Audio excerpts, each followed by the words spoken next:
here to thank God for Britain.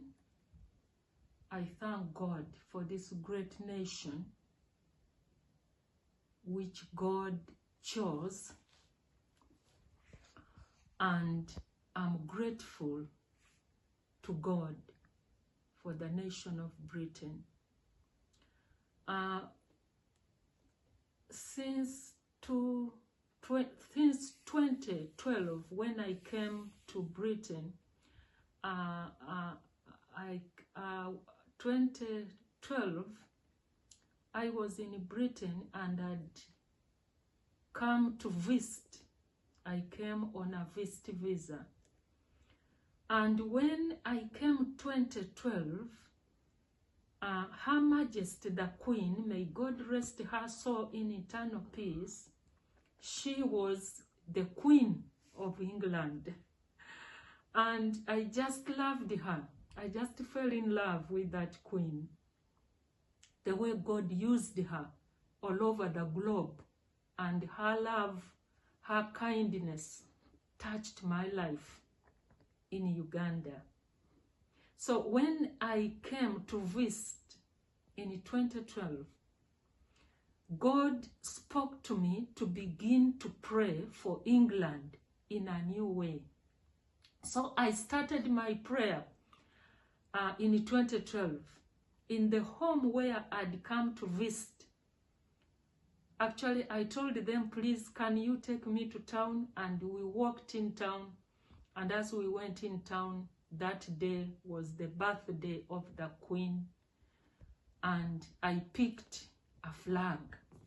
And I started interceding. And I started interceding. Since this time, I started interceding seriously for the Queen and the nation of Britain. I started the prayer, and the prayer which I used most is in Psalms chapter 29 and from verse 10. Verse 10 reads, "The Lord sat athwart at the flood, and the Lord sits as king forever. The Lord will give strength to his people. The Lord will bless his people with peace." So I started praying for the peace of Britain. And time came, I went back to Uganda. I came again and went back to Uganda. And the time came in 2022 when the Lord told me to come again and pray seriously for the Queen. Little did I know that she's going to die. Actually, my family knows what I'm talking about. I took days to pray and fast before the Queen passed on. And even from that time, I just continued in prayer. Because when I left in 2012, mobilization was going on in Uganda, and I started mobilizing the whole nation to come to pray. And in that prayer, we used to pray for all nations. And Britain had a group of people whom I assigned, and I was one of them, to pray for Britain seriously. And since then, even when I came again to Britain, I've been praying and fasting for Britain. So I encourage the church in Britain to continue to pray for Britain. Please let us continue praying for the king and the family of the king. The Bible commands us, Paul was speaking to Timothy, that pray for the nation where God has sent you. Pray for the people in leadership. So I'm encouraging you, church, to pray for the leadership of Britain, please. And let us continue to pray for the revival of the church in Britain as well.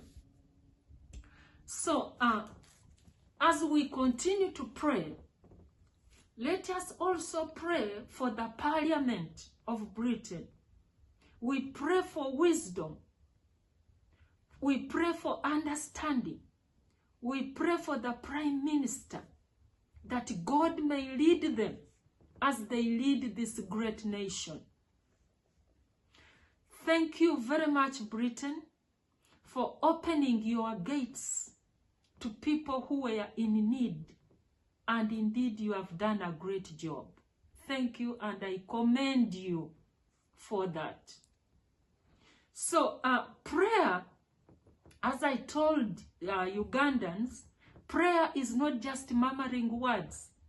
Prayer is fellowship with God.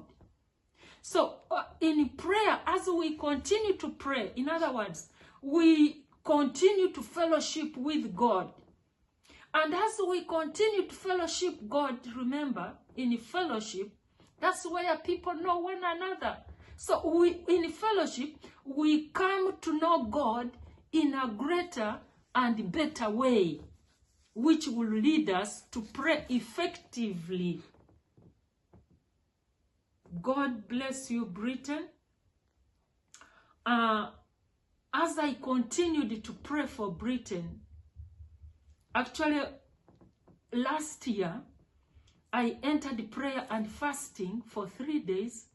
And as I continued to pray for Britain, I didn't know that my body had weakened. So in prayer and fasting, when I broke the fast, I went to the doctor, and when they checked me, I had pressure. My pressure had gone up to 220. The day I broke the fast, it was the day when my pressure went up to 220. But I thank God that He has even protected me. That can't stop me to continue in prayer. So I'm encouraging the church here to continue in prayer for Britain. And more especially the King and his family. God bless you. Thank you.